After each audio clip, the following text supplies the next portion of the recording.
Hi, everybody. Welcome to another episode of Don't Get Your Hopes Up, the show where we talk about stuff that is very loosely related to games somehow. Kind of like the whole, was that 7 Degrees of Kevin Bacon thing or whatever? I'm sitting here with Lore, Josh Allen. Yeah, who I was in a show with, I was on a live stream with Felicia Day, who was in Dr. Horrible with Nathan Fillion. Oh my gosh. Who was in Castle with probably Kevin Bacon. I don't know. Yes. Yes. I'm sure. I think that's right. That sounds legit somehow. I don't know. Oh, okay. So there we go. There you go. It does sound legit-ish. So that was a great example of how things work here. So yeah, this week there's some stuff going on. There is in fact some things stuff going on, and I think you all be very pleased to hear. Well, not you all, but some of you, that there'd be just very little, maybe not any Destiny related stuff going on this week. Yeah. We actually don't have a Destiny topic. Yep, we kind of banged a lot of that out actually before the call. Ha! Suck it. Yeah. And suck it, those of you telling us to stop talking about Destiny. We're stopping because we just didn't feel like it. Yeah. Speaking of stopping things we don't feel like, we should put a transition for the first one. So, Gamergate 17, the mainstream pre-sequel, son of Gamergate, is still happening. Yeah, this is something, like, the whole Gamergate thing at this point, like, we were talking about before the show, and I'm like, so this is something that it started off, and I was like, oh god, this again. And then after it kept going and kept picking up steam, I was like, okay, actually, no, this is a serious issue this time. I need to start, like, talking about it and making people aware of it and doing my part to not be a part of the problem in this whole thing. Yeah. And then eventually I got to the point where I was like, oh god, this again. It just came full circle around to, like, seriously? You people have not learned your lesson with this thing yet? How long is it going to take you to understand that things are not okay? And it's gone mainstream, and it's just turning into, like, a huge thing. Yeah, like, the whole reason that we even brought it up on this show, as I choked to death, is because it is now making it in the mainstream news. Like, New York Times did an article on it. It's been on, like, CBS and stuff, I think, like CNN. I'm sure it's been on Fox News or something. Everything shows up on Fox News at some point. At some point. Yeah. It's like the Inquirer of... Yeah, exactly. I'm sure, like, in a couple of months, at the way this keeps going, we're gonna start seeing, like, the tabloids that says, like, Anita's dark secret or something. But, like, that's been 80% of the articles about this already anyway. That's the basis around this whole thing. Yeah, really. It's so tabloid. Well, around her, anyways. It's like, you know, she's got a voice, and people are doing whatever they can to try to basically take that away from her. Yeah. And that could be, there's a huge spectrum here, when I use the term take that away from her, right, that we've seen. It could be something as simple as shut up on Twitter to I'm going to murder a whole bunch of people at this school you're going to be talking at. And it's like, whoa, holy shit. Yeah, well, somebody tweeted something the other day. I don't remember who it was, but I saw a tweet from somebody who was like, in 2004, gamers were like, no, video games don't cause school shootings. In 2014, gamers threaten school shootings over games. Like, what are you even doing? Stop it. Yes, please just stop. And, you know, I think I mentioned this before. It's like, the problem with this whole thing is that, you know, it's difficult to push this topic to someone's face and get everyone convinced, right? Through protests or through whatever. That's to someone's face, right? Where you're talking to them in conversation.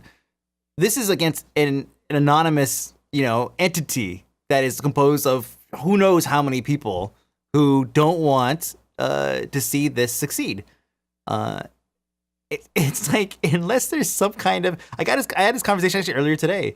It was like unless there's some kind of intervention or some kind of something set up where there's more control over what is being said. Like remember when Twitter wasn't really getting involved in the whole thing, and there were threats and everything made, and Twitter was all like, "Well, it's freedom, and you could kind of do what you want." And then finally they got involved. I think that towards the end, I feel like we're missing oversight. But that's the problem is that if you invite oversight, you're inviting a host of other issues to get involved. Do you see where I'm going with this?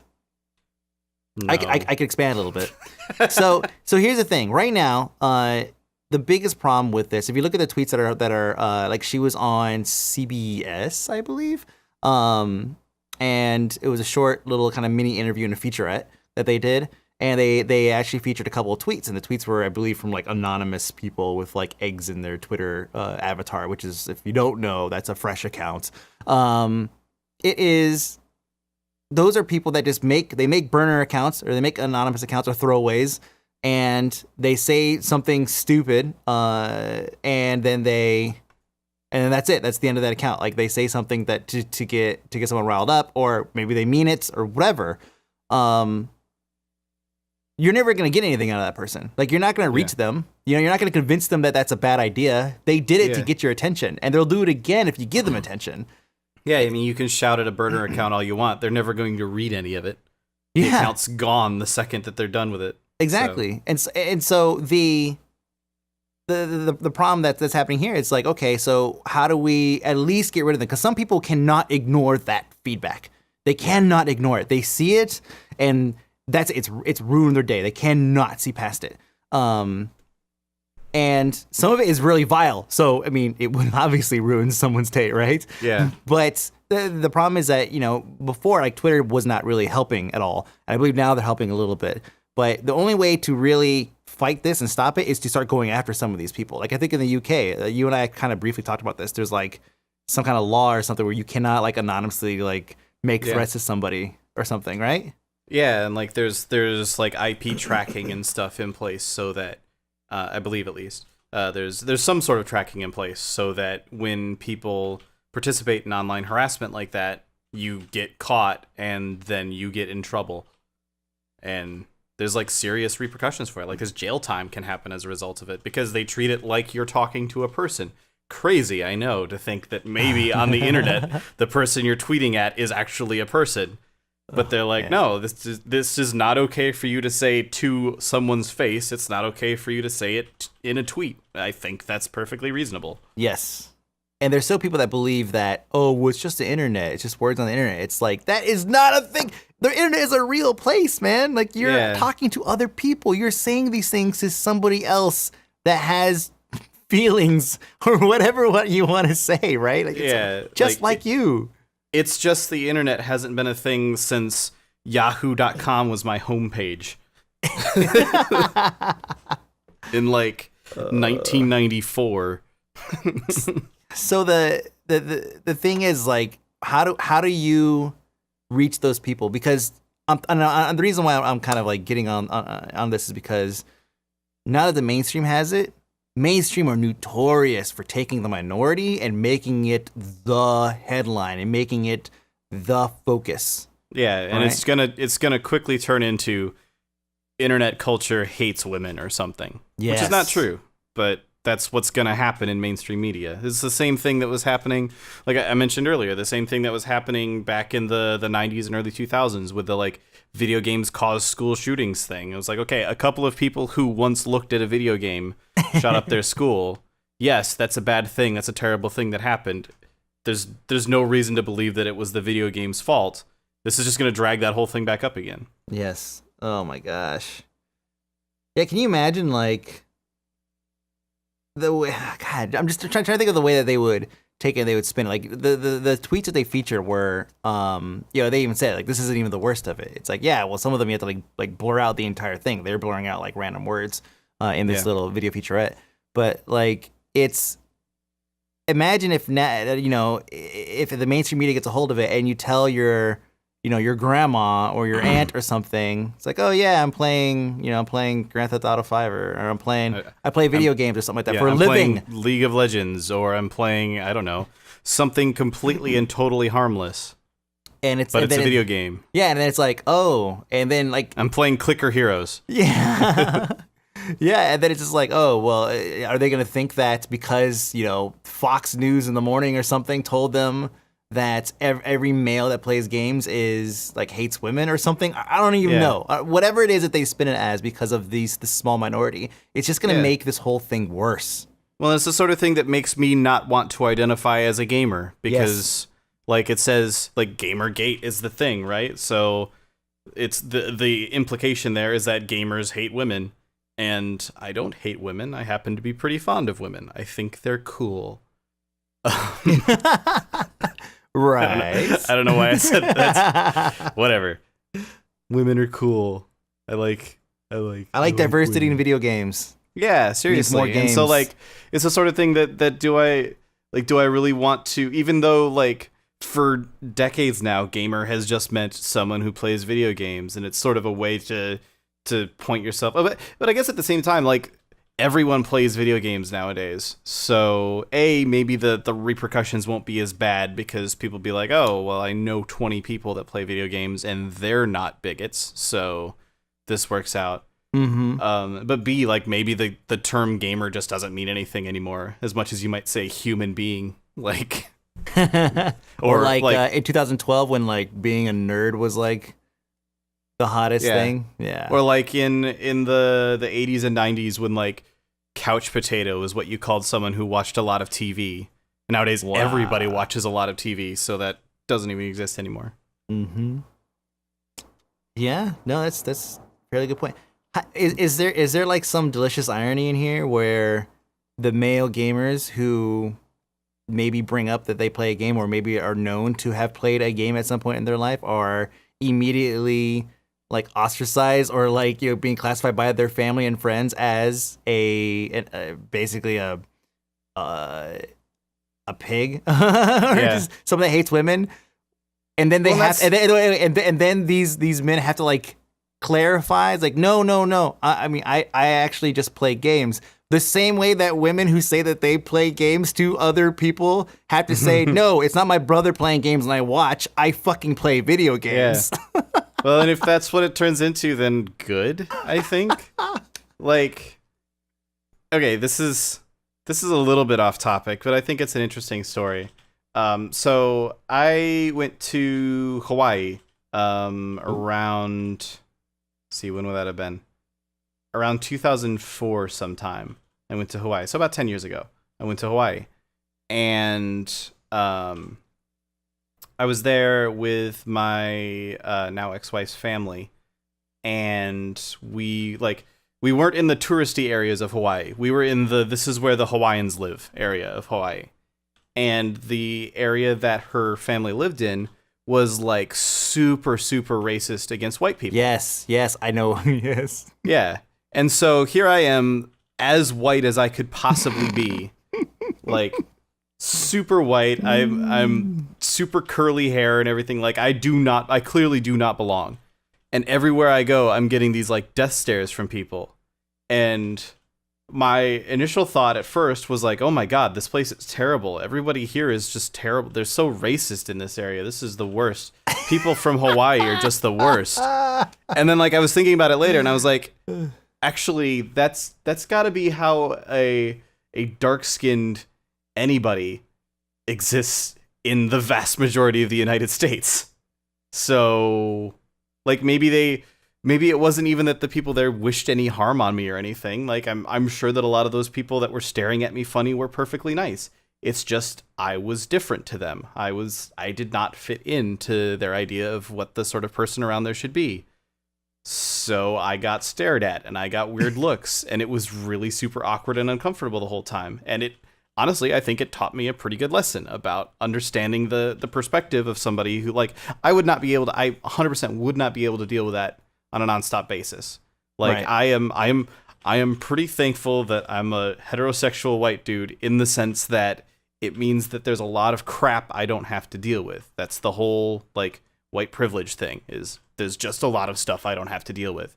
I think understanding the things that you don't have to deal with is the first step towards like understanding the problems that face other people.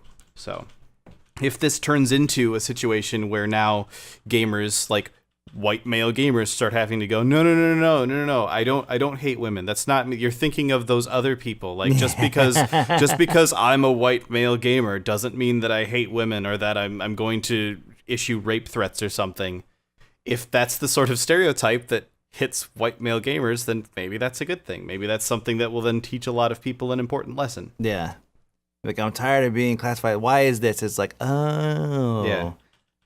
Yeah, like much like you might say that several years ago, there was I guess it still exists to some degree today. It's just thankfully much less so.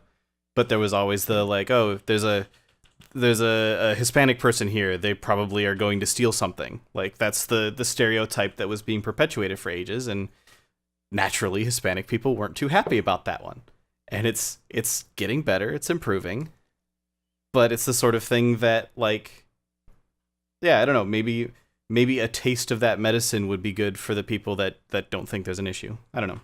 No, I support that 100%. I think that'd be great. It would suck, of course. Like, oh yeah, I work in video games, and it's like, oh, like I'll probably, I don't even know what I would change this to. It's, oh, I work in the entertainment industry. No, it's even worse. I used to say online broadcasting. There you go. That was my line when I was having to explain to my neighbors why I was home all day, and that didn't mean I was a drug dealer. It's like, oh, yeah, I'm a creative consultant. Yeah. Yeah. No. I work in online broadcasting, like internet television, and they're like, oh, that's really cool. I'm like, yeah, it's a work from home position, so it's really nice. And they're like, oh yeah, that's awesome. Internet television, huh? That sounds really cool. And then I would start going into, yeah, I do a lot of coverage for video games actually, and they go, oh, so you're a drug dealer. Oh, wait, so you just play video games, you talk about them? Sure, I could do that. Oh my God, countless amount of times I've heard this. Yeah. It's fun. Yeah. Speaking of gates. We write these transitions down now, guys. The funny part there was I actually had a good one, because it's like, speaking of internet television, next topic. Well, how did we even walk past that? Well, I had to, because there was a gate. We wrote down what the transition was going to be, so I felt like I had to stick with what we originally said, just for that eventual like best of Don't Get Your Hopes Up episode that's nothing but transitions. One day it'll happen. It'll be so out of place too, because there's no reference to what's before or after it. Yeah. So if you're currently listening to the eventual Don't Get Your Hopes Up best of episode that's nothing but transitions, we were just talking about feet for like an hour.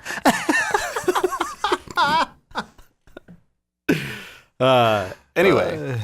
So yeah, speaking of transitions, that's even a good one. Yeah, I like this.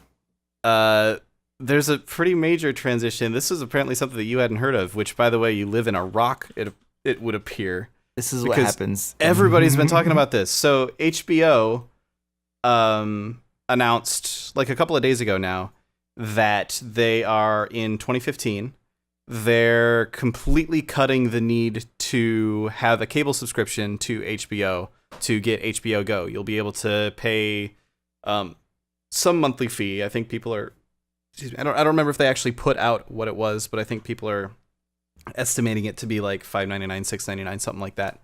You pay a monthly fee and you just get access to all of HBO's shows, much like HBO Go is now. You just don't need to have the cable service for it in the meantime. And CBS actually is already doing this now as of just a couple of days ago, or just yesterday, I believe. No, excuse me. Actually, this was today, just today. CBS now has a streaming TV service called CBS All Access. It's $5.99 a month, $6 a month. It lets you actually stream the local CBS station, like right through your browser and everything. You just watch CBS. And this is, by the way, for the record, yet another thing that England has had for fucking ever. and America's just now getting around to it because you can watch like live BBC all the time. You can watch shows on iPlayer and stuff. That's really cool. But yeah, like American networks are starting to pick up on this and saying, okay, CBS, you can just watch CBS live. You can watch, I believe it's next day. So like it'll air live on television, like a show will air live on television, like, I don't know, Big Bang Theory or something. I don't even know what they have on CBS anymore. Elementary, dude. Oh, they have Elementary. Cool. Yeah. I didn't know. I haven't like actually paid any attention to what network things are on. That's right. I actually just Googled it, but it's cool. Right on. I was so, like, wait, you does CBS have any shows on that? And, oh, yeah. Elementary. Yeah. So like you can watch Elementary, which actually, I believe the new season starts on the 30th. Yes. So yeah, this is very good timing for CBS to do this.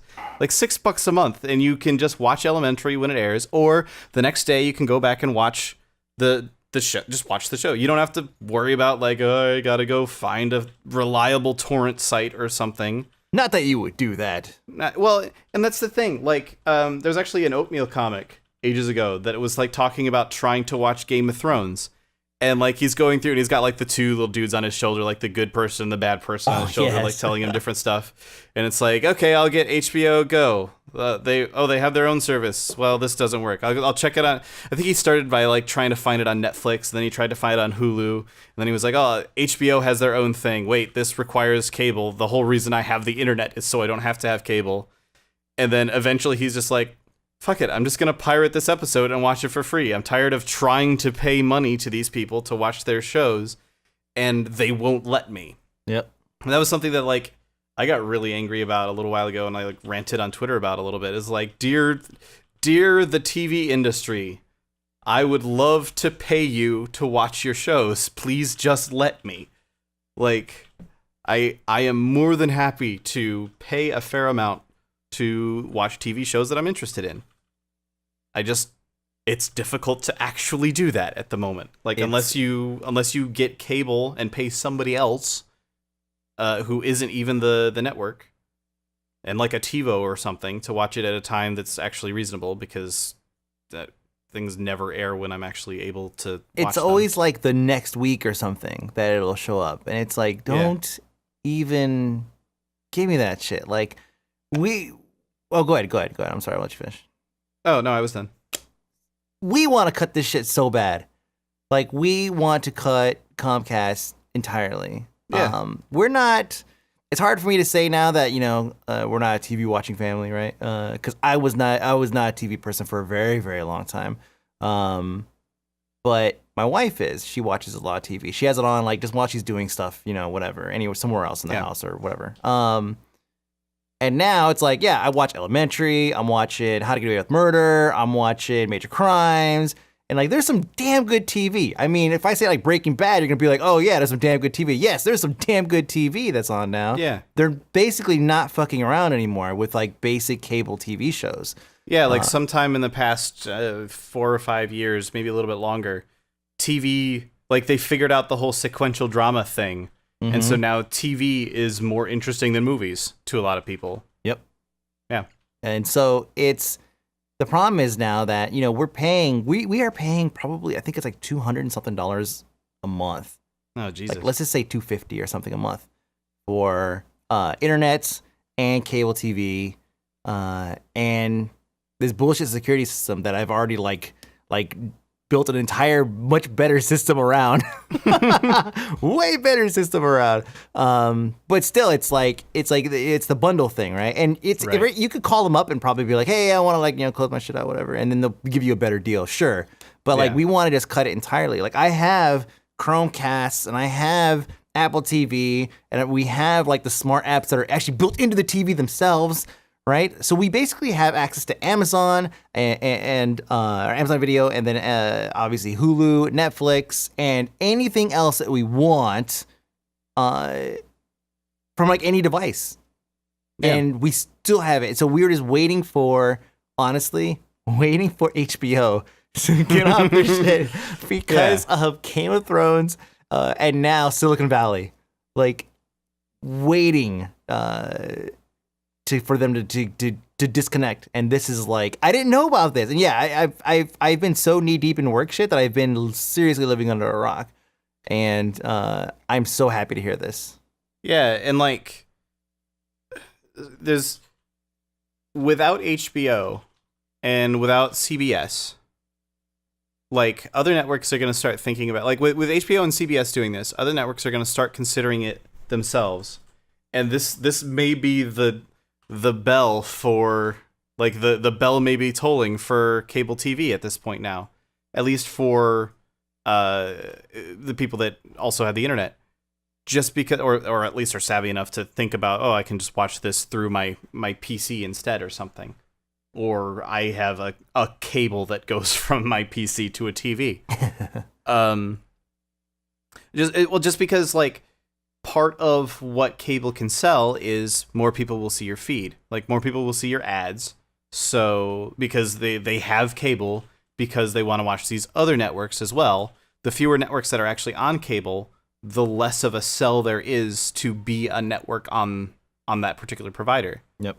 So more and more places are going to actually start looking. And like you said, like with Game of Thrones now available and everything that HBO does now available in 2015 at least, without this, CBS now available, one or two more networks doing this. And all of a sudden you can start to say, you know what, I could probably live without that one show and I'll dump cable TV for it, save myself $150 a month or something ridiculous like that. Yeah, wow. And instead I'll spend, like, you could have a subscription to 5 different networks at this $6 a month thing, and that's still like $30 a month. Like, that's nothing compared to what you're paying for this. And even things like I watch a lot of Food Network because I don't know why, I just love the Food Network, and I watch a lot of crappy like A&E Storage Wars sort of shows. Oh man, I don't know why I love these so much.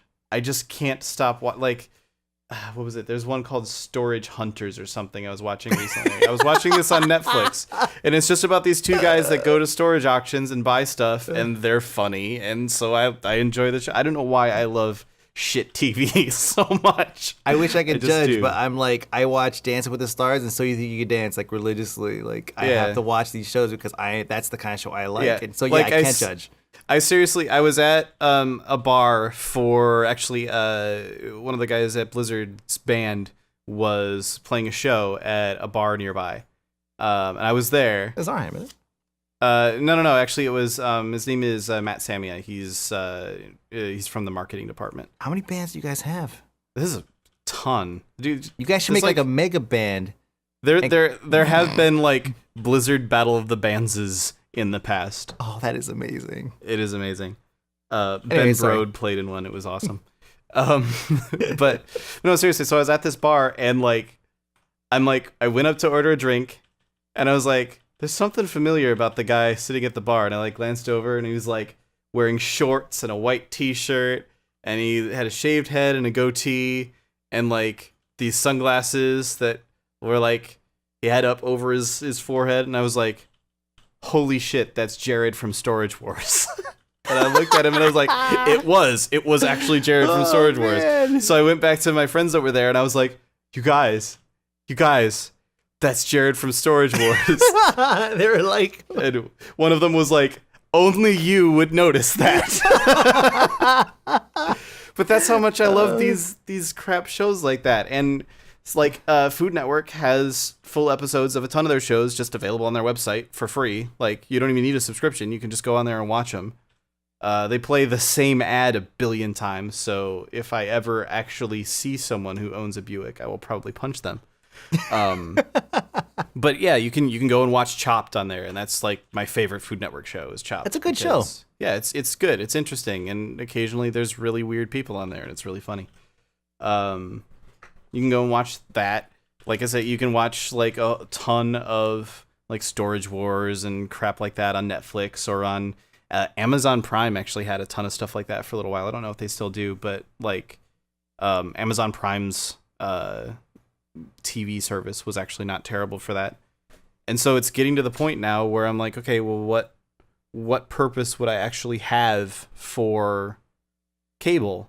like I've thought about it from the perspective of like sometimes it's nice to just turn on the TV and watch whatever happens to be on TV, and Bar not really think Rescue about it. 24/7. Yeah, exactly. It's like every weekend here. But I see your point. But yeah, like sometimes it's cool to just turn it on and be like, well, here's this crappy show that I don't really know what's going on, but I don't feel like deciding what to watch. Yeah. It's definitely a problem I run into sometimes where I like sit there and I have Netflix open and I'm like, I don't really want to watch any of these.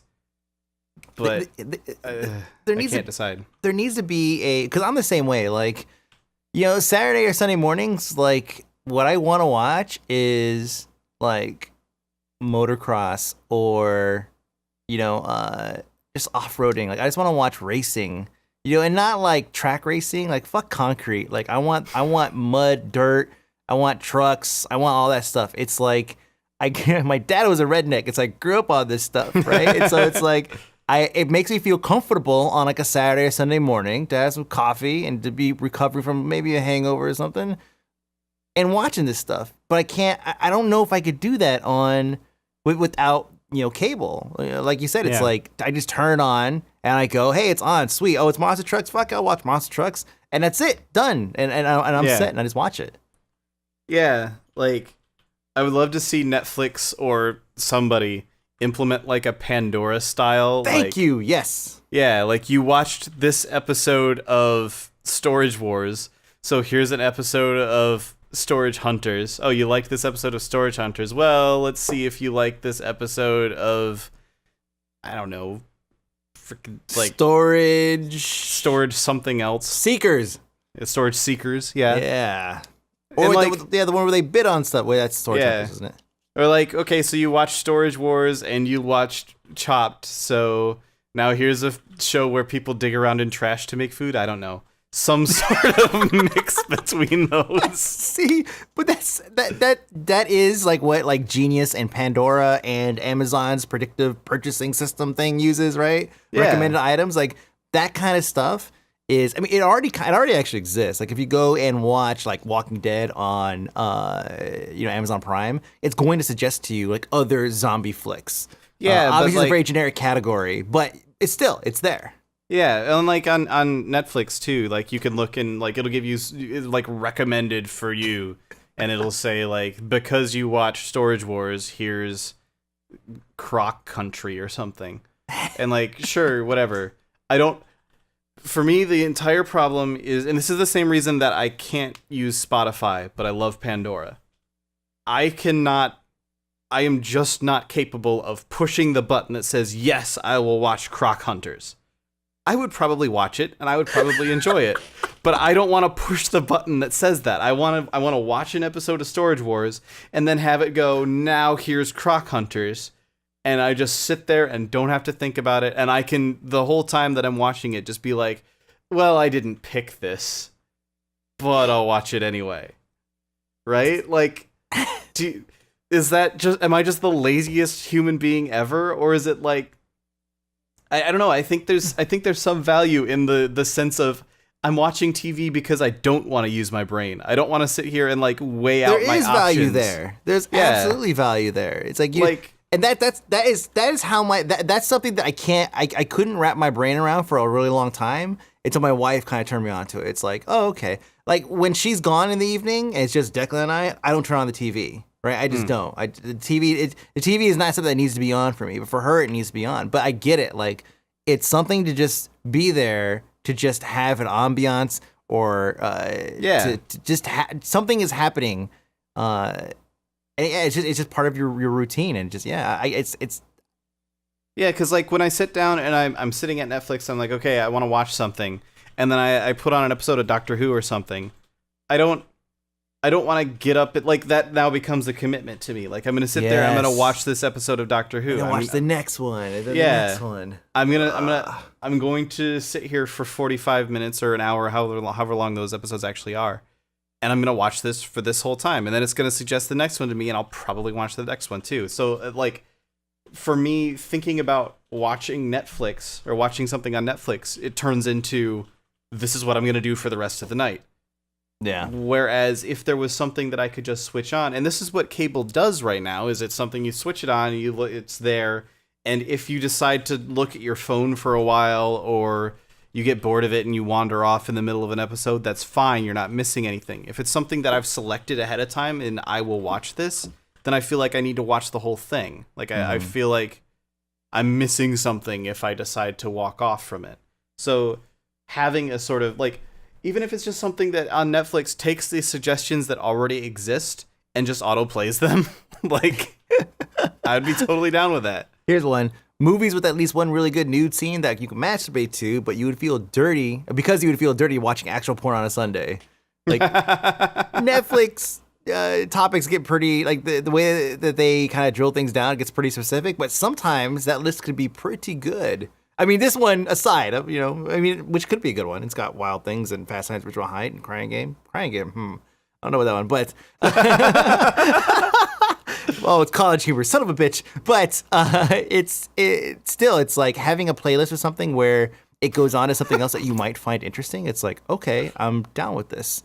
Like I watched, like imagine watching Sherlock and then having it spin off into maybe something like CSI. I mean, it's probably bad. Luther, right? Like going from like Sherlock and then it's like a playlist and then boom, here's Luther, and it's like, holy shit, like this is perfect. Yeah. Or like you're watching an episode of CSI and then it says, okay, cool, that was an episode of CSI. Now here's an episode of Lie to Me, and now here's an episode of Bones. Elementary, and now here's an episode of Bones, and now here's an episode of House, and you're like, okay, these are all similar-ish. Like obviously House is a little different. It's a medical drama versus like a crime drama. But maybe you watched Grey's Anatomy once. Yeah, and maybe the thing can keep track of that, and you're just, I don't know. I think that would be a really good thing, and that's literally the only thing that cable does for me at this point. Is it just lets me turn on the TV.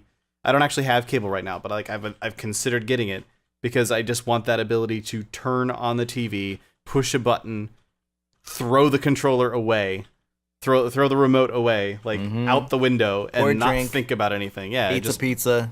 Yeah, and let the brain relax. Yes, because even like at the end of an episode of like Doctor Who or something, I'm always like, do I want to watch another episode of this or do I want to do something else? Do I want to get up, because like it's too much choice. I don't want to think about stuff. Dear the television, tell me how to live my life. I mean, it's not really. God, I mean, we can talk about this whole TV thing forever. I mean, there are people out there who grew up with considerably less TV than maybe people of our age have.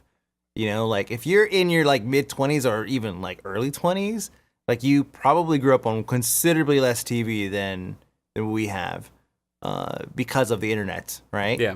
And so it's like like drugs, man. It's like crack. It's like, you know that it's bad and you shouldn't really do it, but God, I could just do it and just not worry about anything. Which is exactly what we just fucking said. God damn. Yeah. Now I want to go watch Luther again. I want to go watch Storage Wars. Speaking of Storage Wars? What? Listen, there's a transition written down for you. I know, but it's really bad. Okay, speaking of Joffrey, which we did not say Game of Thrones maybe once this whole ordeal. Yes, Game of Thrones. Yeah, there you go. Speaking of Joffrey, iPad Mini 3.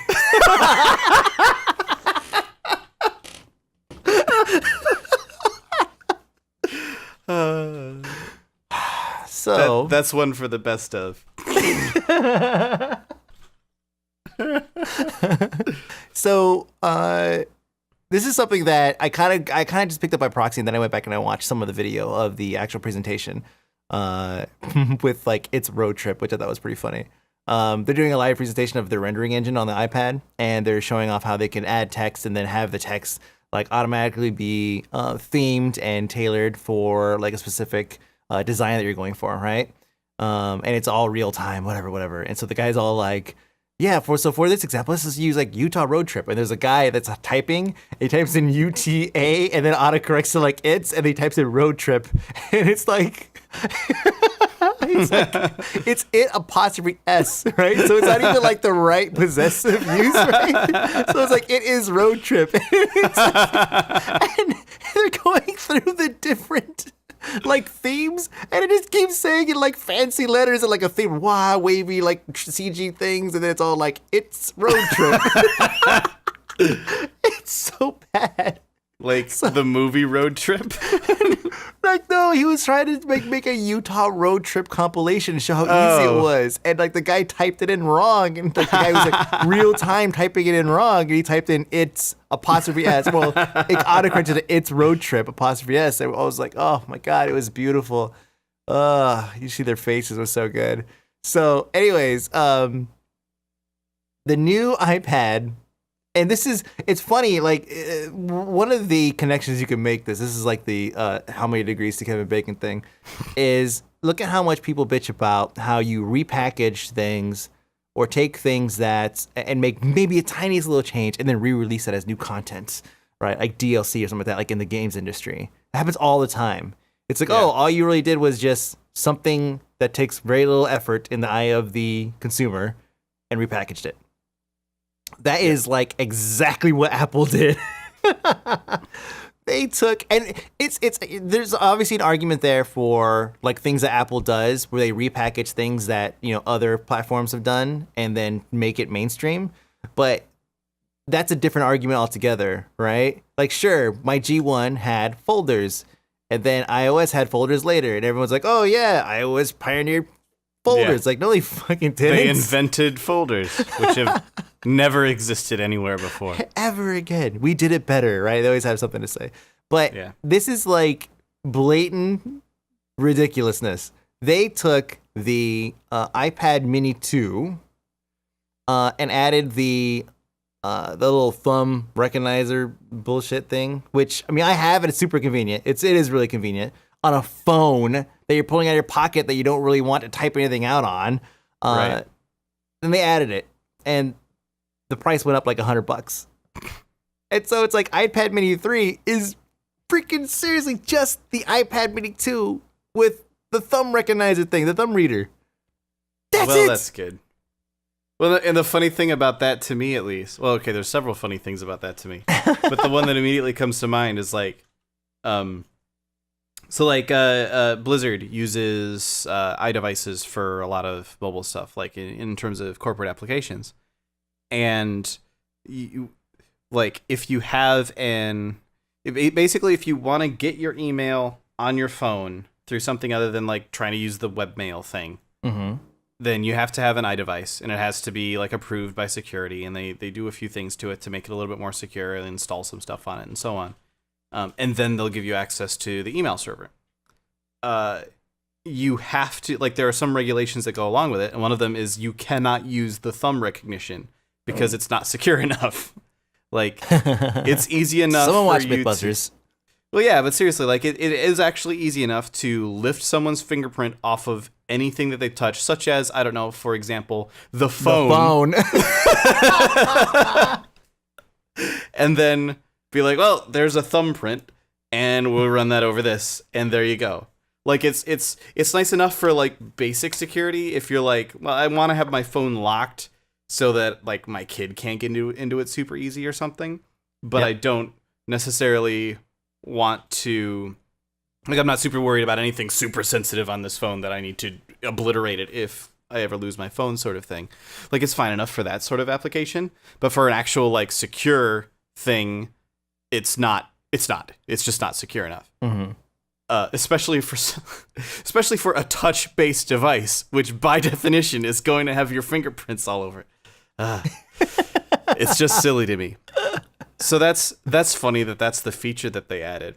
Oh, man. The other thing that I was thinking about when you were describing this to me is I was remembering literally the only thing that I had seen about this event that was going on, because basically the way I keep up with Apple News is I follow Corey Stockton on Twitter, and I didn't see him say anything about it today.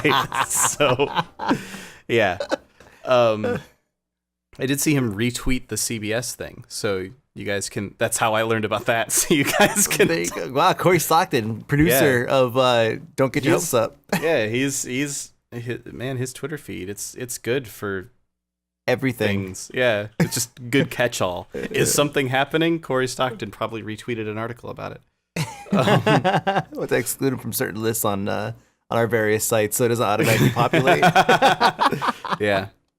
Yeah, but anyway, so like the thing that I had seen about this was their whole like, oh, it's this event, and like their little graphic that they were spreading around is like the teaser graphic for the event that was coming up was like just like the top bit of the Apple logo, and it said "It's time" on it or something. And like at first I was like, oh, so they're saying it's time for some major innovations. Obviously, they're saying it's time for a new generation of iPad. It's time for something really, really awesome. And now you're describing this to me as like, no, it's just been a year.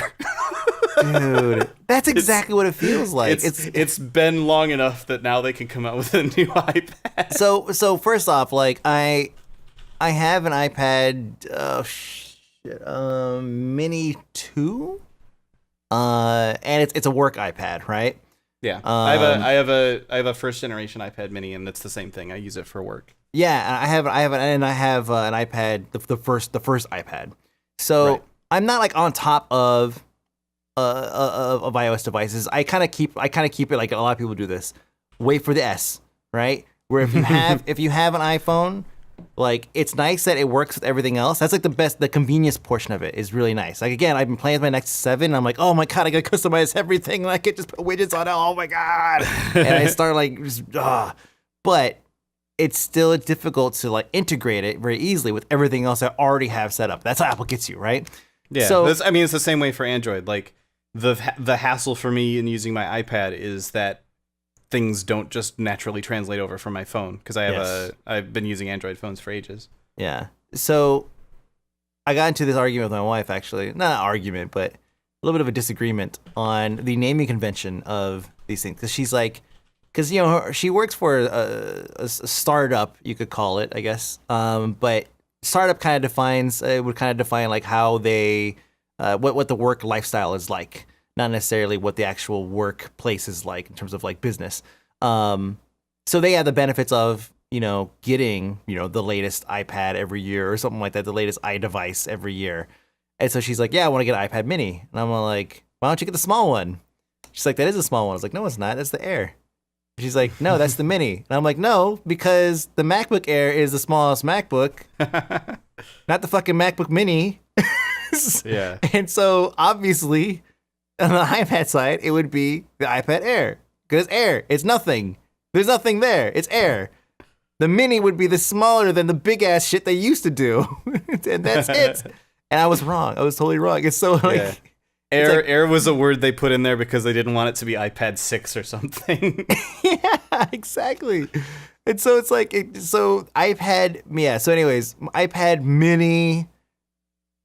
Basically, it's a slightly larger than an iPad 6 Plus, or sorry, iPhone 6 Plus. It's Yeah. slightly larger. Yeah, it's really not like my phone is the same size as the iPhone 6, not the 6 Plus, I don't think. I don't remember. My boss has a 6 Plus, and I held my phone up to it, and it was slightly smaller, and I felt inferior as a result. And but my iPad mini was larger. So yeah. It's like they're Apple is now venturing into that sort of Android Samsung Galaxy territory where it's like what there's a size that which one is the one like there's so many I don't understand. It's called a phablet. Yes, which I hate that term because it just sounds stupid. My buddy has a 6 Plus, and he had to buy a case for it because it was so thin and the back had zero grip that you're constantly, like a regular phone you could grip and you can move your thumb up and down. And he is not a small guy. He's like 6'3" or something, 4.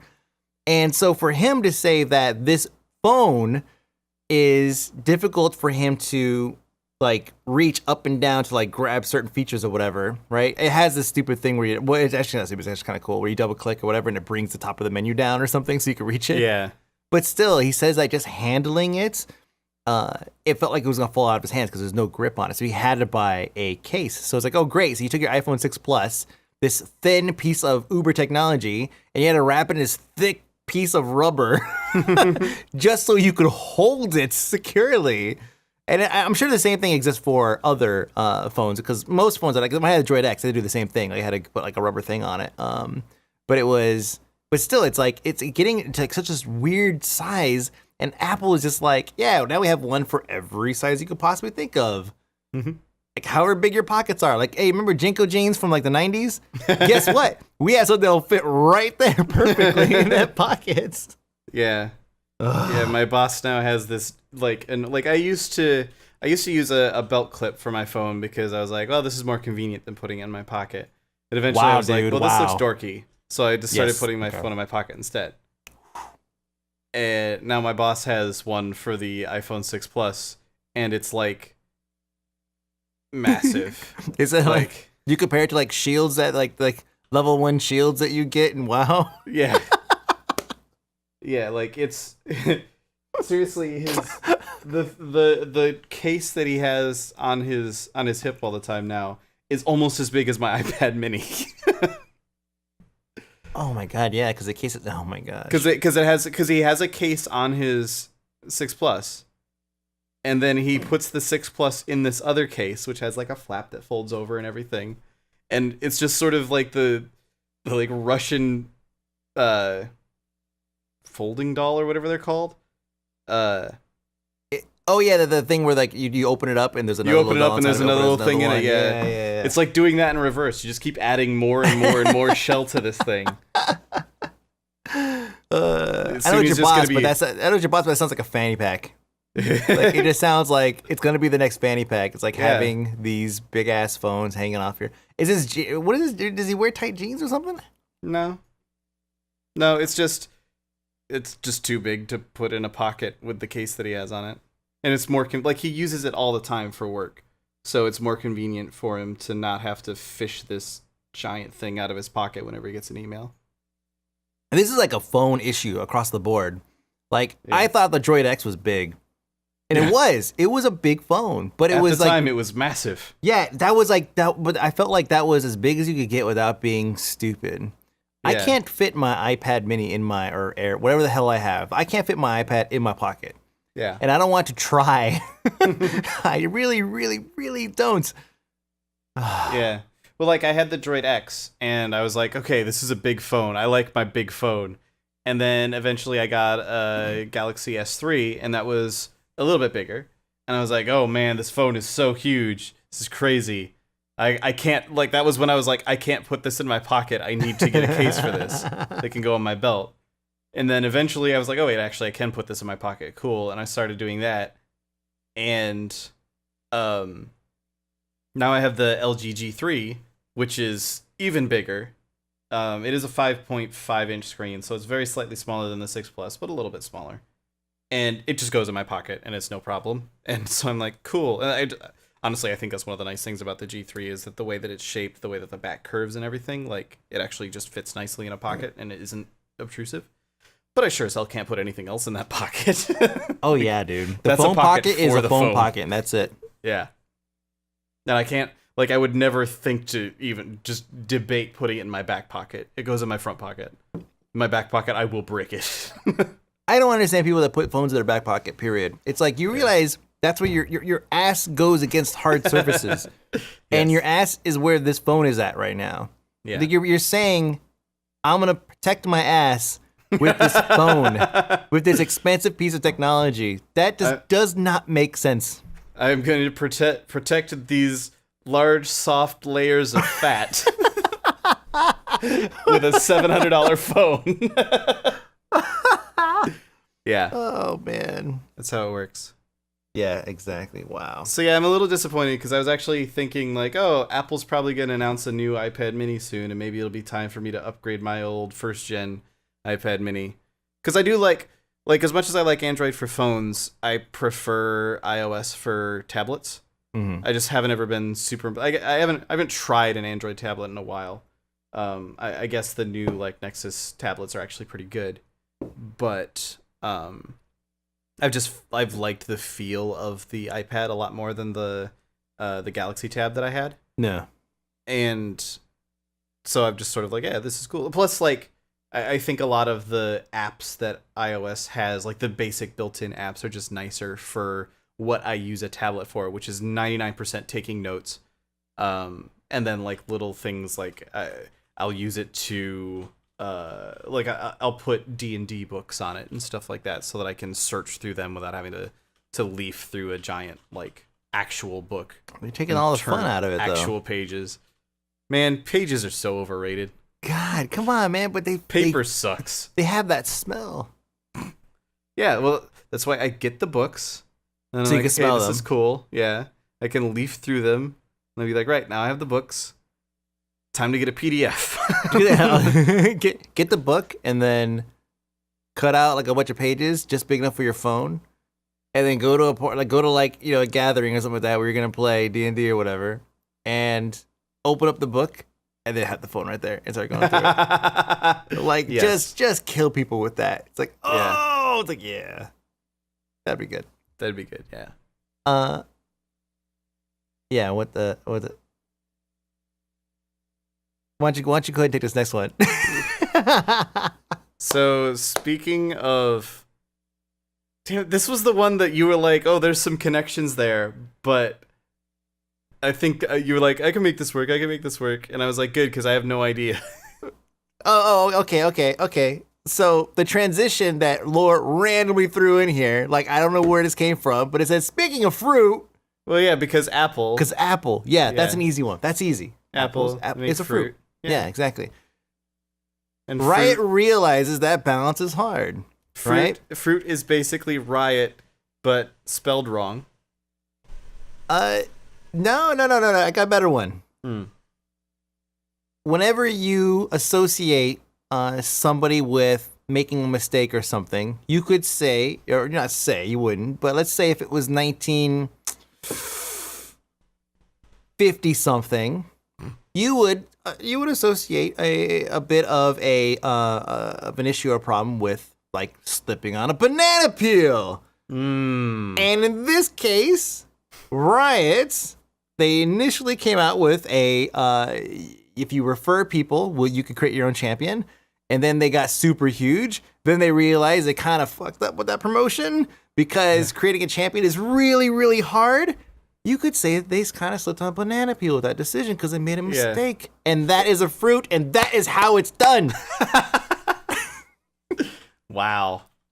Yes, I told you I could make it work. Yeah, you definitely shoved that square peg entirely through the round hole of fruit.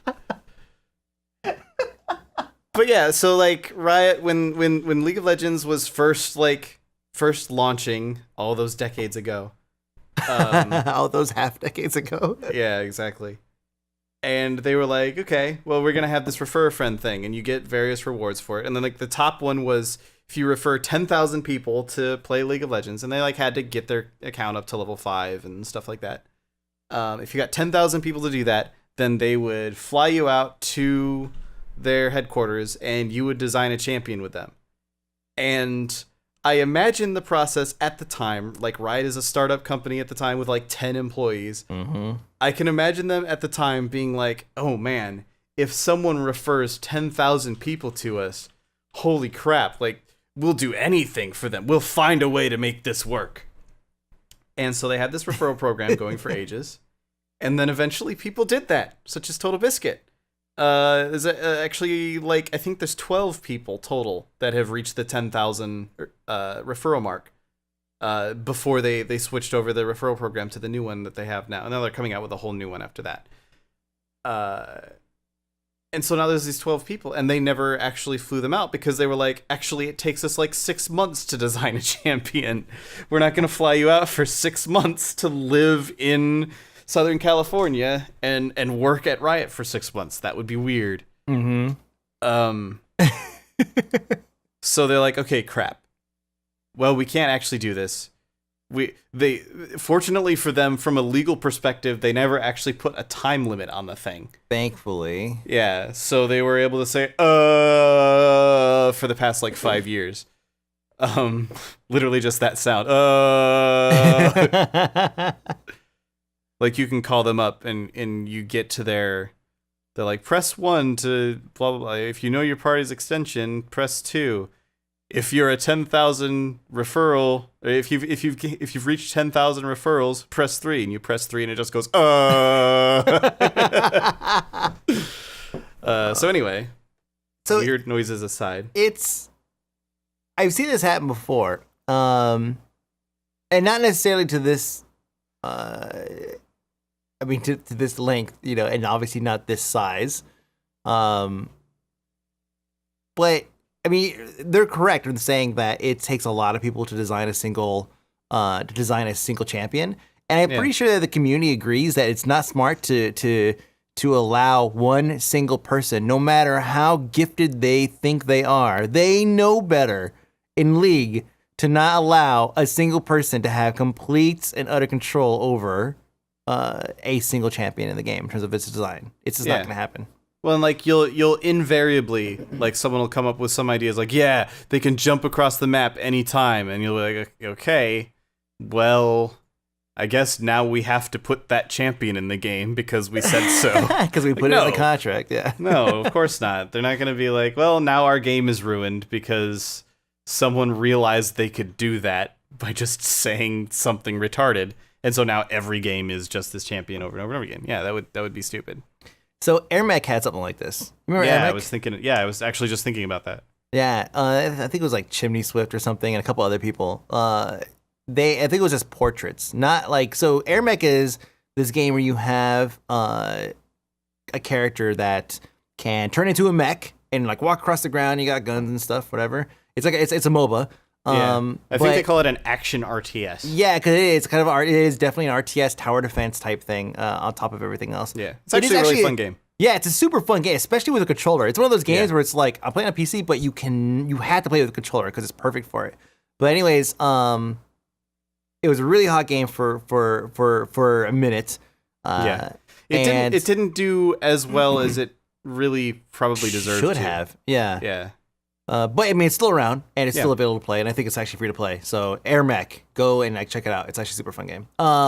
So anyways, they had the same, like, you design your own pilot or something. And the pilots have, like, I don't know if you know this, but the pilots have like their individual, like, I think their own like buffs and whatnot, like their own traits.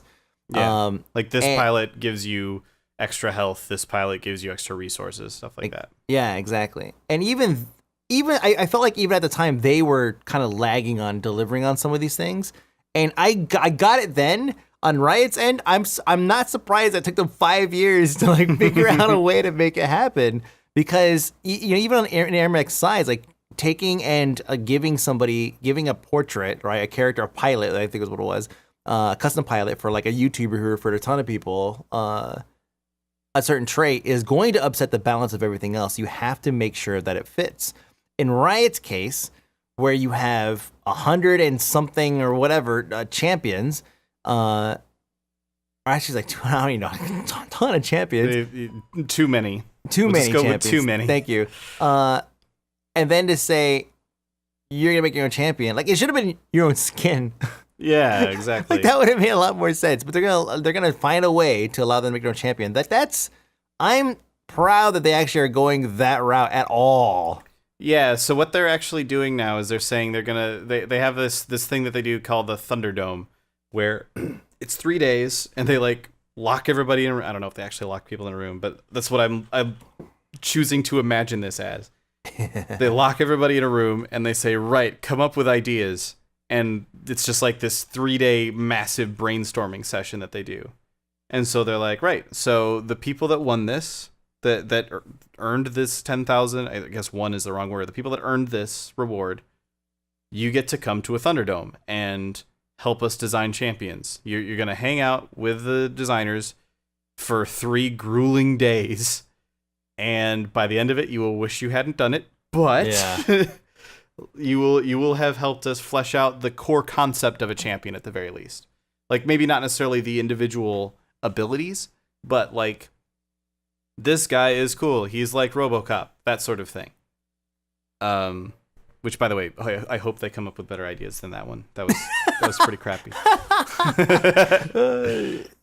These brainstorming sessions I've been part of some, and like one in particular actually was very fun at the beginning because you get to write everything out and you have all your ideas. But then like you take your ideas and you think, and I'm one of these guys where it's like, if I come up with an idea, I will try to build a fortress around that idea on why everyone else's idea is dumb because I thought of this idea and here's all the reasons why everything else is dumb, right? And you'll put on like a Post-it note, which is kind of how some of them work, right? You'll write them out on a Post-it note and then it'll go up on a board and then everyone will be like, that idea sucks. And it's just fucking gone. And you have no say and you have to actually sit there and look at everybody else's ideas, the ones that, you know, were dumb like 5 seconds ago, and really kind of understand the concept of what they were going for and try to imagine how that would play out in the game that you're designing. And it's like, that is hard. Yeah, we did something like that for for the this isn't nearly as cool as for like a champion or something, but like for the April Fool's patch notes this year that we came out with, which a lot of people really liked, and I was like super stoked about it because a lot of the I actually went to Reddit after the April Fool's notes went out, and like there was the link to it, and in the Reddit thread about the patch notes, the fake patch notes, the top like 4 comments were all patch notes that I came up with. So I was like, yeah, I'm a funny person, hooray. But yeah, so we did a similar thing where it was like, okay, just come up with ideas. We're just gonna we took a meeting. It was only like an hour, but we took like an hour meeting, and we were like, okay, everybody, be funny for an hour. And we just wrote every single idea that came to mind on this whiteboard. And by the time we were done, we were like, right, most of these are crap. Crap. And like there was so many of them that like I thought something was hilarious, and then we didn't do it because other people didn't get the joke. And I was like, you guys, you just don't understand my humor. But then later I was like, yeah, okay, actually no, that wouldn't have worked out, sort of thing. Or someone else would come up with an idea that was similar but not quite the same, and like people thought it was better or something. And it can be really, really grueling. Like that sort of like, you feel like you have to defend every single one of your ideas at that point. And that's one of the things that sort of worries me about, like, so Total Biscuit is actually saying that he doesn't give a shit about League of Legends anymore, and like he's trying to donate his trip to Make-A-Wish, which A is super cool, but like B means that he would not, most likely not actually participate in this thing. But I could easily see someone like Total Biscuit, he's known for being a bit of a stickler on his ideas and his opinions. He tends to stand by his guns pretty well. Yeah. Which is great if you're... Sega is a good example. Yeah, it's great if you're a YouTuber or someone whose job is to have opinions, which it is. Like, his job is to have opinions and talk about them on the internet. That's what he does. Maybe not so great if you're now talking game design and you have to go through a process I like to call shooting your babies, where every once in a while you just have to go, well, this doesn't work, so even though I love it, other people don't, so this isn't what we're doing. I could see that, and I'm sure there's other people that have earned this 10,000 referrals thing, that there could be similar issues where they're like, no, my idea is totally cool. He's like RoboCop, and they're like, this is really dumb. You want us to put Detroit in League of Legends? No one ever asked for this. But you could get all of Detroit to play this game. And it's like, but nobody's in Detroit anymore. Yeah, exactly. So it would work out. Yeah, like Total Biscuits, it's funny, like, he's one of the few people that would be like, you know what, I would trust his opinion on a lot of things. I still would not give him exclusive control over it. And you know what's funny? He would even be the one to say, I do not deserve exclusive control. I cannot do over this champion or over the design of this, because that's not the way it works. Yeah, like nothing negative about that whatsoever. People that understand game design understand that when you let one person dictate everything, things go bad.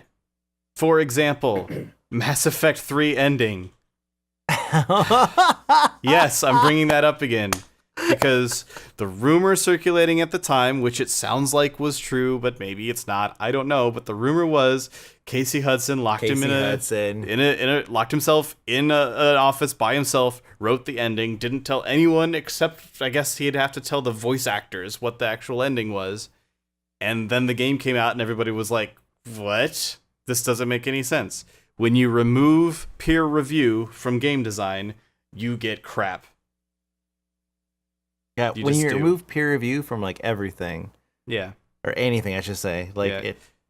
It is funny. This is kind of a tangent, but it's funny that that's something that shows up a lot actually in the indie gaming industry, where like every once in a while, somebody who really should be getting reviewed by peers in some capacity comes out with something great, and then it's like a total fluke.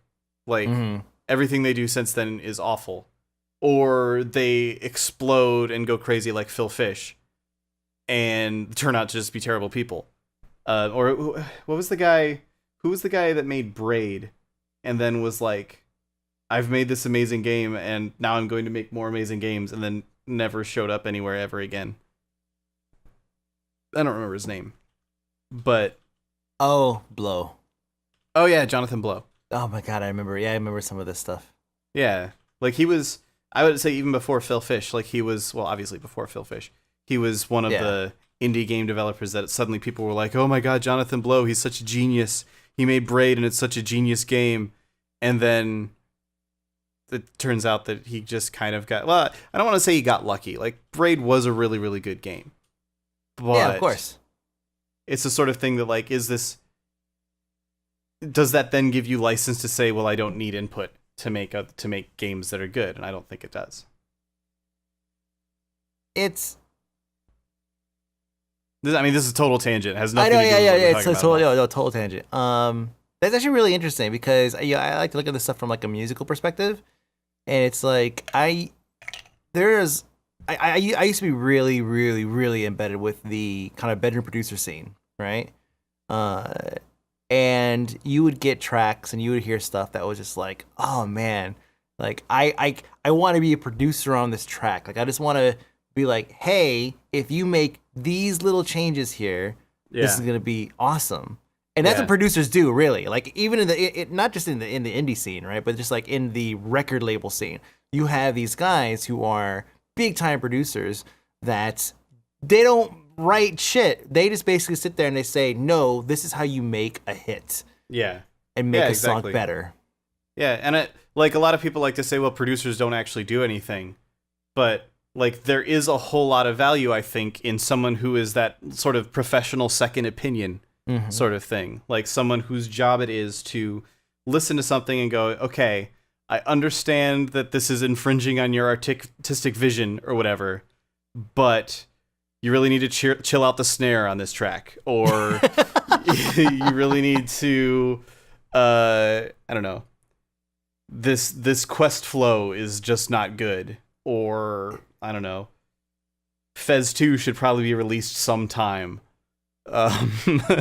Producers overall are like, they're needed second opinions. Jimmy Iovine is probably one of my favorite like not popular producers in terms of like mainstream stuff, right? Like you always hear about Dre, right? Like, oh yeah, Dre, or like Timbaland, right? Like you always hear about them, but you don't hear about like these old white guys who actually are behind a lot of the big time albums that, maybe not that you've listened to, like Iggy Azalea or whatever. But they were there like for like Gwen Stefani when she does her solo stuff. For Nerd, right? Like here's this guy who you would not even think twice about being a major pop/hip hop producer. He is the voice behind a lot of this stuff, and this stuff is super important, not just in any industry. Period. Yeah. Like it takes a special sort of like mindset, I think. We are way on a tangent now at this point, but it's interesting. I'm okay with it. Yeah. It takes a special sort of mindset, I think, to look at something and not necessarily look at it from the perspective of, is this creative or is this unique? Is there something that has never been done before about this? Like, and taking it and looking at it and going, okay, now what we're going to do is make this more like things that have happened before because people will like that. Mm-hmm. Like, here's a good example from the music industry and my own personal music taste. I used to be a huge, massive fan of At the Drive-In. I still love At the Drive-In. I just love that style of music and the stuff that they did. I thought it was great. I thought it was very, very cool and unique in the different ways that they did stuff. But then I forget the guy's name. One guy broke off to go and form Sparta with some other people, and then the remaining members of At the Drive-In formed the Mars Volta, and the Mars Volta had just a lot more produced of a sound to it. Yes. And instantly I was like, oh my god, this is so much better. Like, the sound is right. It doesn't sound like it came out of a garage somewhere. Like, it sounds like music now. And I could not tell you what makes that difference because I'm not a music producer. I don't understand these things specifically, but I can understand, like, I can recognize the difference between this sounds like it was produced in someone's basement. This sounds like they went to an actual studio and had professionals do it, sort of thing. Mm-hmm. The sound on this track, like the drums make a little bit more sense. Like, certain aspects of this make more sense. Certain aspects don't make more sense. Certain aspects are weird, but they're weird in a way that meshes well with everything else. And it's the sort of thing that, like, you can really sort of, looking at those two bands, you can sort of tell the difference between this was produced, this was not. And the Mars Volta was way more popular than At the Drive-In ever was. So, and I don't think that was because the guy from Sparta left. Like, I think it had to do with the actual music they were putting out. And you know, even just to throw like another one on there, because I like this band, but Avenged Sevenfold is definitely about it's a metal band, but it's kind of like a pop, kind of call it pop metal. But anyways, it's metal music, and they started off very much in the hardcore scene, where it was just like a lot of screaming. And then, like, within, like, an album or two, they actually switched everything up to more singing in that. He has a very raspy voice, so there's a lot more singing in it. And then all of a sudden, it was like, boom, it just took off. Yeah. And there was, like, the rumor that, oh, yeah, man, dude had throat cancer. He had surgery, so now he can't scream a lot. Or else it's like, you know, whatever. Like, whatever, something would happen. And it was like, no, like, actually, that's bullshit. Like, he actually just, they just stopped singing like that and started singing some other way. And I feel like it's not like the dude probably sat down and said, hey, let's do it this way. There was probably a producer there that was like, hey, you guys keep doing the screamo stuff if you want, but if you want to make some albums and make some serious money, you should try this. Yeah. And look at, I mean, they're inarguably successful as a band. Yeah, for sure. And it's just the sort of thing of having someone there, and the same thing applies to games, having someone there whose job it is to understand what people want and not necessarily, like, what's creative and what's original and what's new. Like, okay, sure, you can make something creative and original and new and sell it to the 20 people that are interested in your exact weird idea of what that is. Or you can make something that is still along the same lines, but has these little changes to it to make it more palatable for a majority of people. And now all of a sudden, oh my god, everybody loves this. Yep. Yeah. Yep. It's part of the business, and you can talk all you want about how people should respect artistic vision and stuff, and the fact of the matter is artistic vision is usually dumb. Artistic vision, it's okay. It's like a remix. It's like a remix. It's like you're taking that artistic vision, and you're like, no one will ever listen to this. Yeah. Let me do a remix of this real quick. Yeah. And then people will listen to it. Then you make it palatable. Yeah. Ease of access. That was an interesting tangent. Yeah. It's it's like Parks and Recreation Season 1 versus Parks and Recreation Season 3. Wait a minute. Is there a difference? Because I've only gotten partway through 2. So Parks and Rec, the first season is horrible. Really bad. Just flat bad television. Not good at all. It was just okay. Season 2 starts to get good. And honestly, about halfway through Season 2, but I would honestly say it really around Season 3 is where the show hits its stride and suddenly becomes the most hilarious thing you've ever seen in your entire life. Oh my god. Fuck, now I have to go back and watch it because I did not finish Season 2 because I was like, all right, well, hey, at least I get all the jokes. I'm out. Yeah, Parks and Rec was a show that, like, a bunch of my friends had said was super awesome. And they were like laughing. They were like, "Oh my god, did you see Parks and Rec tonight? It's hilarious." And I like went and watched the first season, and I was like, "This show sucks. What's going on?" And they were like, "You only watched the first season, didn't you?" And I was like, "Yeah." And they were like, "Yeah, the first season sucks. Honestly, I skipped the rest of the first season. Just go to Season 2 and start from there." Oh wow, damn it! Now I have to go watch this shit. It's really good eventually. Well, basically, because eventually in that show, Whatever. Screw it. That's a great band name, by Off the the way. Really great eventually. Really great eventually, yeah. That would be a great band name. Or will be really great eventually, yeah. Anyway. That would be actually a good album title. Like the first album that a band comes out with. Like, oh, this one good. sucks. But eventually you'll be really glad that you own the original album. Like, how meta would it get? It's like, is it the album that they're talking about? Is it the career? Is it a song? Is it like, wow, it's so let me stroke my fucking beard. Wow, that's yeah. Yeah. I forgot what I was even saying now. I don't know. We went on a tangent of producers. Will be great eventually thing. And it will be great eventually. Oh yeah, no, Parks and Rec. Like, oh yeah, Parks and Rec. They eventually sort of give up on the idea of we want to be The Office but about small government, and just sort of get into, okay, there are some fun interactions between these characters here. We've got good characters and we're putting them in stupid situations that just aren't interesting. So let's say screw the whole Office thing. Now we're gonna keep the sort of mockumentary format. Yeah. But we're gonna make the entire show about the interactions between the characters. And thank God. Once they get around to that, it's so much better. Oh my God. Is Brooklyn Nine-Nine the same way? Because I watched a few early episodes of that and I was all like, man, I can see how this could be hilarious, but yeah, I watched like the first 3 episodes, I think, of Brooklyn Nine-Nine, and then forgot about it until you mentioned it just now. Yeah, like I've seen a couple episodes. I saw an episode outside of the sequence, right? I watched the first couple, and I was like, God damn, this is hilarious. I'm gonna go back and watch the first 3 episodes or whatever. I start watching the first season, and that I think was a mistake. Yeah, dude. There's so many shows recently that I've done that. Like, Venture Brothers is a show that I always used to love. Like when I had cable and I'd turn on Cartoon Network for some reason, and it'd be Venture Brothers, and I'd be like, oh my God, Venture Brothers, this is awesome. And I'd sit there and watch Venture Brothers, and it'd be hilarious.